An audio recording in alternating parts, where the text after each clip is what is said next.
All right, so I'm outside of a 2020 Honda Civic. This is the EX model. It's going to be lunar silver with a black interior. It also comes with a gray interior, so you have two different options as far as this interior goes. I'll point out you have a 17-inch alloy wheel.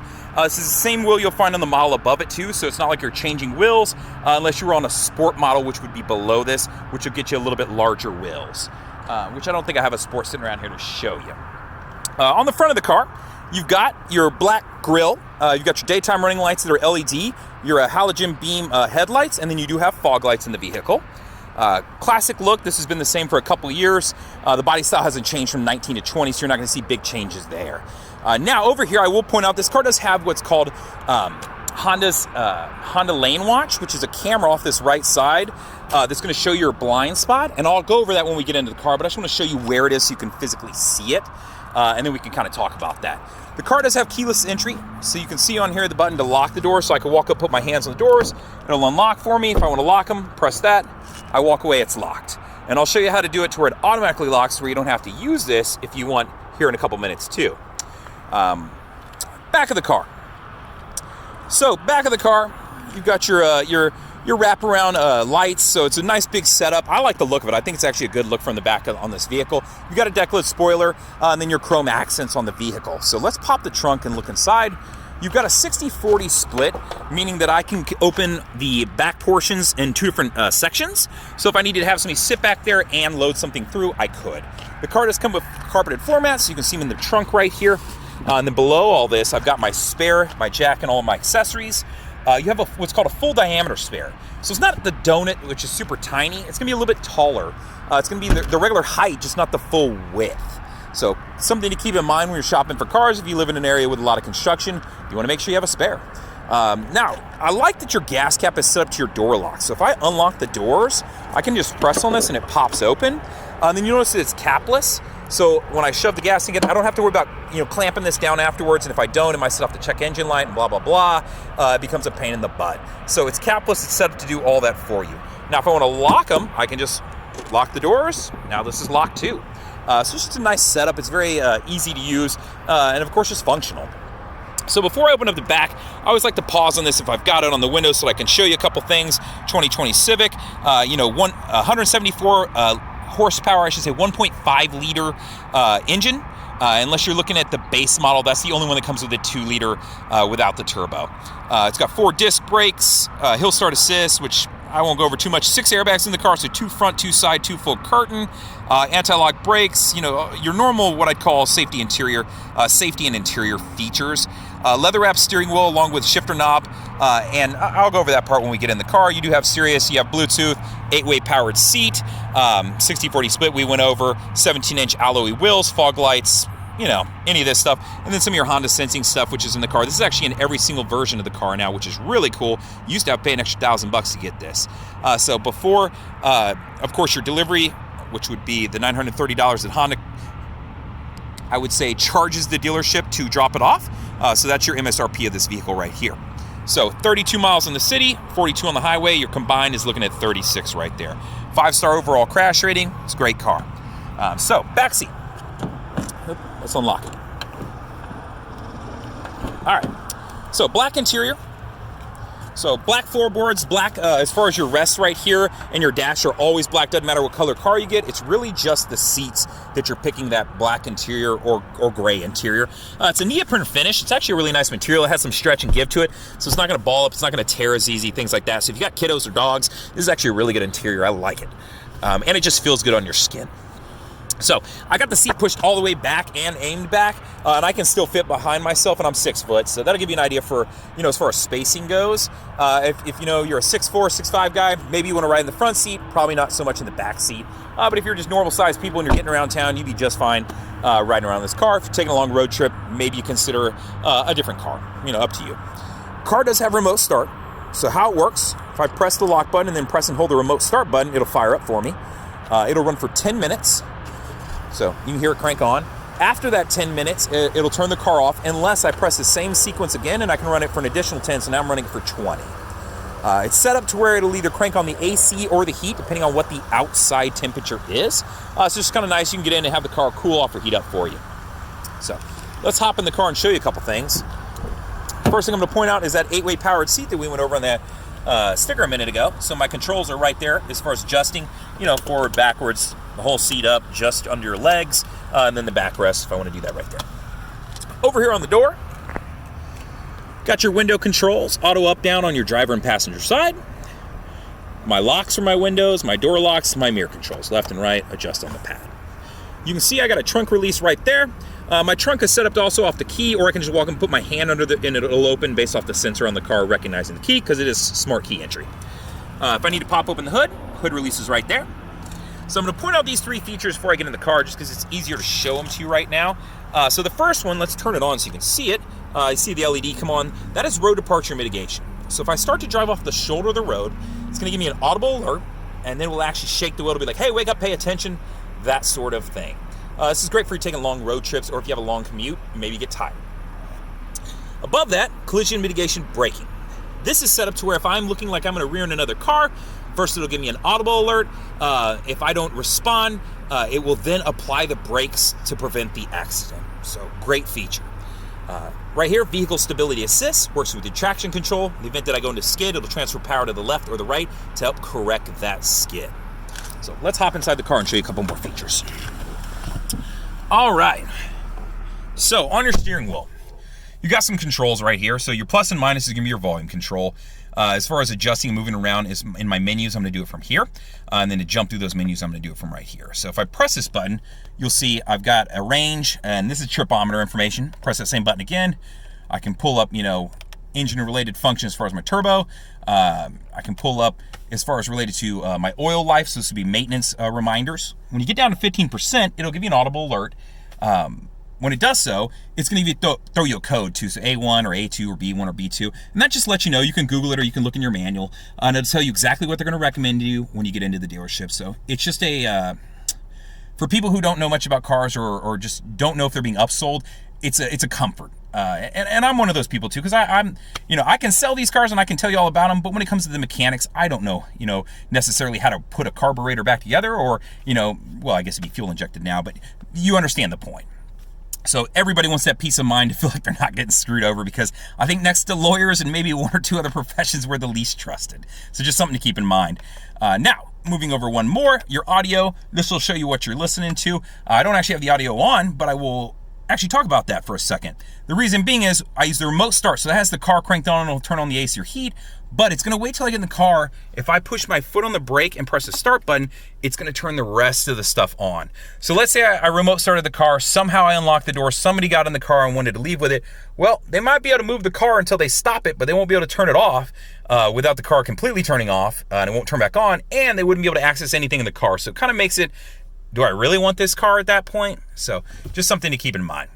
So now that the audio is on for the vehicle, yeah, you can see the audio popping up there, and you can see what station I'm listening to, and it gives you some artwork and different things like that. So let me turn some lights on so I can see features a little bit better here. Bluetooth, if I had my phone connected up, this would give me some options, and then if I want to change between miles per hour and kilometers, that's where I would do so right there. So that's your general menus as far as this screen goes. Your Bluetooth controls are right down here, so to answer a call, to hang up a call or go back, and use my voice command button. This plays a role as far as, well, I'll press it and show you. I can press it, it'll give me these options. Now, if I'm using Apple CarPlay or Android Auto, I would also have access to the Googs, I won't say it because it'll probably set off my phone, or Siri, which I don't use an Apple phone, so I can say that one. But I can say, Siri, text so-and-so, Siri, call this person, Siri, directions to such and such.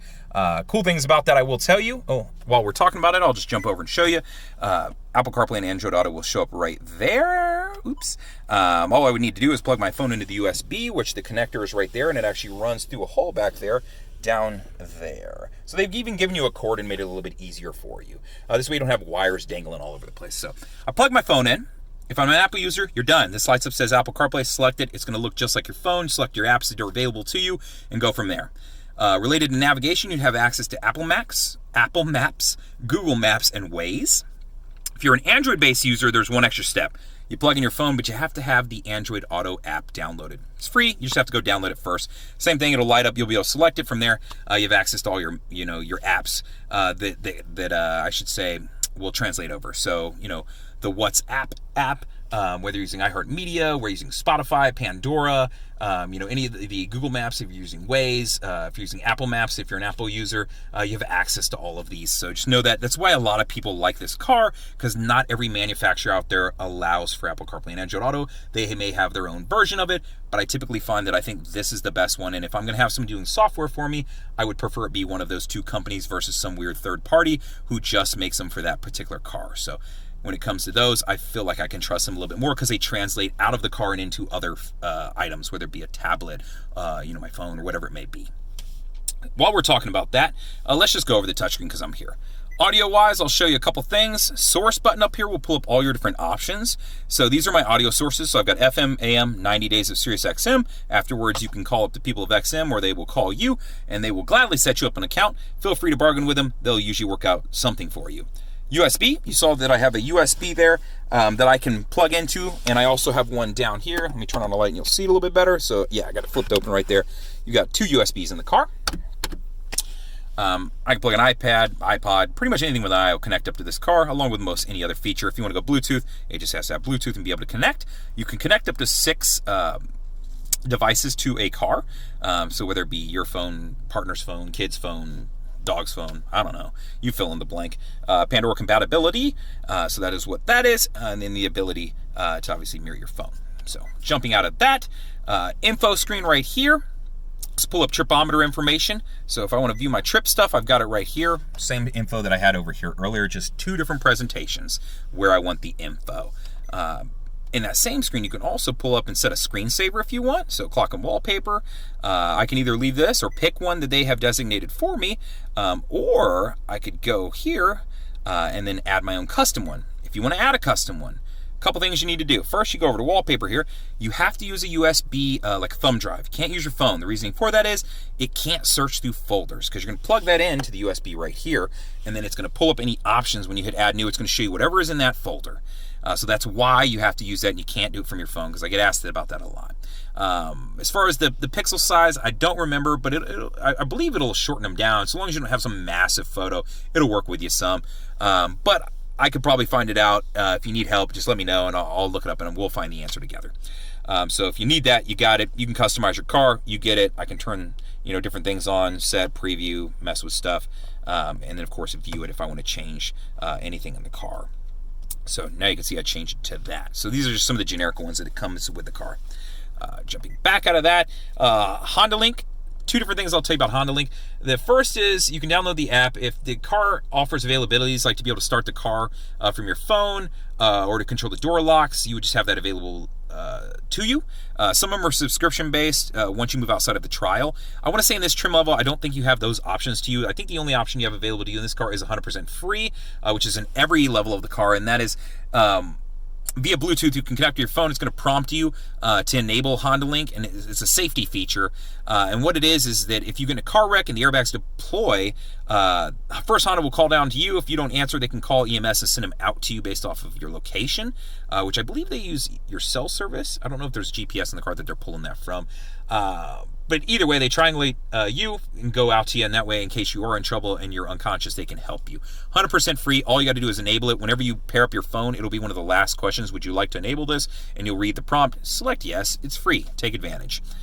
Phone. Connect up a phone. How I do that? Press the phone button. Yes, I'd like to add a phone. And then obviously make sure my Bluetooth is on and search for me. If I'm adding a secondary or third phone, go to settings. From here, I can go to Bluetooth and Wi-Fi. Under that, I want to go to the device list. And then once I'm there, I want to select add a Bluetooth device, and then the screen is going to look just like what you saw a second ago. So you can add up to 6 devices, as I mentioned earlier. Now, under settings, I want to point out 3 different features in here, and they're all under vehicle. Now, door and window. Your door locks. So this is where the car is set up to when I hit 10 miles an hour to automatically lock the doors. If I want to change that, I can here. I can change it when I shift to park, or I can turn it off. So that's related to the doors locking. Now, related to doors unlocking. It's set up right now when I open my driver's side door, it'll then unlock the remaining doors of the car. I have some options. I can change that to, or I can turn it completely off. So door locks are commonly changed, so I like to go over that. And then the last one is right down here at the bottom, the walk away auto lock feature. This is currently turned off. I always like to turn it on for my customers. What it is if I get outside of 10 feet from the car and I have the keys with me, it'll automatically lock the doors. It's set up for people like me who get halfway into the grocery store, realize they're not sure if they lock the doors and have to walk back out to have that peace of mind, or they're a crazy person the entire time they're in the store because they're worried someone's going to steal the laptop that they probably didn't even leave in the car anyways. So below settings, your smartphone connection, that's what I went over related to Apple CarPlay and Android Auto. So that's the touchscreen rundown, volume controls, basic setup stuff that you can understand. If you need to dim it, it's up here.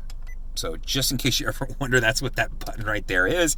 I know sometimes people bump it and then don't know what they did and are worried because they don't know how to fix it. And then you can drag it and do it just a little bit at a time if you want there too. I showed you the left side of the steering wheel. The right side of the steering wheel involves some of the safety features related to Honda sensing, which I showed you earlier on the sticker. Lane keep assist, to use it, got to press the main button until you see ACC and OKS come on. Lane keep assist is this button right here. I press that, you see those dotted lines right here? What it will do is use a camera that's in this box right here to read the lines on the road. Once I'm going over 45, because you got to be going over 45 to use this, these will fill in solid. Once they're solid, if I start to drift to the left or the right, it's going to correct for me and keep me centered. So that's what this is designed to do, so you don't drift into somebody to the left or the right. Now, if I have my blinker on, it's going to let me go over because it assumes I mean to. But if you don't use your blinkers that often, maybe this isn't the feature for you. It's probably going to annoy you. Now, the next feature is going to be adaptive cruise control. So first, let's show you classic cruise control in case you're one of those guys who's like, man, I just want the classic. I don't need a whole bunch of extra bells and whistles. Press and hold. Now it's on cruise mode. That's a classic cruise setup. Set, cancel, resume, pretty easy to understand. Plus and minus as far as, taking the speed up, taking the speed down. Now I'm going to press it again and hold. ACC mode back on. This is just if you want to toggle between the two. If not, it'll stay on ACC mode all the time, or whichever one you leave it on. ACC mode, or adaptive cruise control, set up to where when I get up to my speed, set my speed. From there, I'm going 55. The guy in front of me slows down to 45. I can create spacing, so using this button right here, whatever spacing I set, it's going to keep between me and the car in front of me at all times using that camera and radar that's down in the bottom, in the front end of the grill. So if they're going 45 and I come up on them, it'll slow the car down, keep my spacing. When I get out from behind them, it'll now take me back up to my designated speed and we can be about my day. So it's great for long road trips. That's adaptive cruise control. Showed you the touchscreen, we went over that. AC controls right here. I can control them right here, separate of each other, which, I can do it that way if I want, or I can, pull it up and do it on the touchscreen with the climate button right here. So just depending on how I want to do that, I can. What I will show you is that it is dual climate control. So 74, 65, if I want to control left and right separate of each other, I can. If I want them to be synced up, press that sync button. Now they both work off my side. So that's how the AC controls work. There are 3 buttons down here by the shifter that I'll show you. First one is the Econ button. When I turn that on, you'll see a green leaf pop up there. Green leaf indicates that the Econ button is on. What that does is it'll improve the gas mileage of the car, but in doing so, you're going to give up some things. You're going to give up a little bit of the acceleration off the pedal, and you're going to give up a little bit of the AC power. But in doing so, you're going to improve that gas mileage. Question I usually get is, how much will it improve it, Justin? The answer is, I don't know. No, not really. It's relative to the driver, so it really depends on, how heavy-footed you are and how you drive. If you don't drive that crazy, then you're going to get better gas mileage out of it. Can you get 2, 3, 4, or 5 miles per gallon more? Absolutely you can, but it depends on your driving habits. So just keep that in mind. Econ button. Next one is the parking brake. Set it. Put my foot on the brake. Lift up. It's now set. So just like a handbrake, I would pull up to set. And you'll feel it on your foot and you'll hear it, but I was jabbering so you didn't hear it. So I'm going to release it. To do so, I push down on it. I got my foot on the brake, and we'll see if we can hear it this time. Maybe you can hear it. I don't know. I can hear it, though, in the car, and then you'll feel it on your foot. You'll feel the brake move. So that's how the parking brake works. Now, brake hold is separate. So if I turn the brake hold button on, you're going to see brake hold light up in green, and you'll see over here that now brake hold is on. So if I move the car into drive, and I'm holding the brake, you'll now see that it says hold here also. So that's what is in the small print. What it's doing is it's holding the brake for me, so I can release my foot from the brake, and it's just holding the brake down there. So you can't see it, doesn't matter. You can just trust me on this while the car's in drive. So if I'm at a drive-through, if I'm in super bad traffic, I move my 4 inches forward, I come to another complete stop, and you'll see brake hold back on. Now I can release my foot and just relax while the car is in drive. That's the purpose of brake hold. I will tell you that a lot of people will use this like when you're in a drive-through or, for the bank or you're getting food. I roll down my window, I can't reach the ATM teller, I can't reach my food.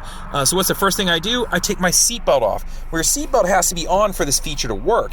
If I take my seatbelt off though, no worries. It's not gonna disengage and let you roll into the car in front of you. So if I turn it off, watch what happens. Immediately engages my parking brake while the car's in drive because I didn't have my foot on the brake, so it didn't let me roll, and it gave me this alert, parking brake was just engaged. So now it's up to where I could reach outside, grab my delicious food or my money, and be about my business. So that's how brake hold works, in case you're wondering what it is and how it works. Inside of the car, I didn't point this out earlier, but you do have heated seats that are down below there. So passenger and driver's side. If you want them in the back seats, you got to climb up 2 models and go to the touring model. Next model up would get you leather. In case you're wondering, hey, maybe I want the XL, what's in the model above this? In the next model up, you'd have leather interior, you'd have an auto-dimming mirror, and you'd have home links, so your garage clicker button clickers on here. So that's what you can pay about $2 extra grand for and get. If leather's not that important to you, maybe you go with the EX. Or the other option would be to add leather to the vehicle. But if I'm being honest with you, if you're looking at an EX to EXL and you're thinking about adding leather to an EX, don't do it. Just buy the EXL, get it. It's better off for your trade-in value and things down the road. Now, my moonroof, I can pop it open, send it back, I can crack it, I can do all those things. I don't go over this too much just because I don't find that a lot of people really even use the moonroof to begin with. And the few that do, they know how it works. If I want to make sure my lights turn on and off when I open the doors, that's what this switch is for. All my normal, what I call new stuff, you know, every new car pretty much has this, and if it doesn't, well, you don't like that car anyways. I can fold these out, and then of course these also slide over so I get the full coverage if I need it. So, you know, normal new car stuff. Let's turn these lights on so I can show you the interior again. So you can see it's got like a wood grain finish on the dash. I've got the black interior here, the leather that I mentioned on the steering wheel, the leather here additionally too. So a couple places you'll find leather, even if you're not in a model that comes with leather everywhere. Your dash is always black, this is always black. What you're getting different, so if we were in a gray interior car, the seats would obviously be gray and my door panels would be gray. This would remain black because elbows and arms and, you know, gross stuff is going to be on it along with here so that you don't get those dirty. Same thing if you're in a white car with a tan interior. So this car is offered in either tan interior or they're going to call it, I think, ivory, but it's tan. They're going to offer a gray interior or a black interior. You're not going to have all 3 options with every single color, so just keep that in mind. Some cars will come with more than 1 option, some will only come with 1. So just something to keep in mind. So that is the EX model. Well, I didn't show your backup camera here. Let's turn these lights back off here. Backup camera has 3 different views. So I've got a wide angle, I've got normal, and then I've got one aimed straight down. So if I'm backing up to a car, a garage, a bush, whatever it may be, I can see exactly where I'm at in relation to that. So that way when I'm moving back, I can see. So really cool that it has those 3 features, especially if this is something a new driver might find themselves behind. You know, this is a lifesaver when you're parallel parking right there. So that is your backup camera on the car.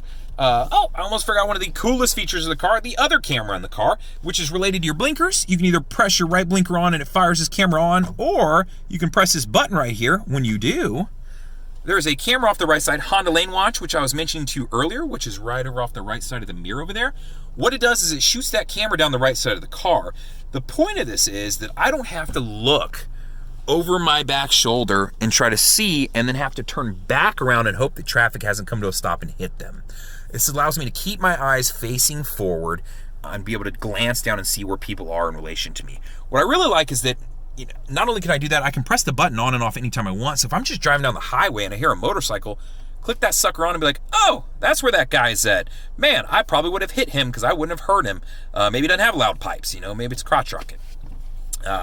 Small note for myself because I have a motorcycle and it's not that loud. So there's some of us out there on the road worried about that. So Honda Lane Watch, great camera, great for new drivers, great for old drivers, great for every driver. I like the feature. I think it's nice.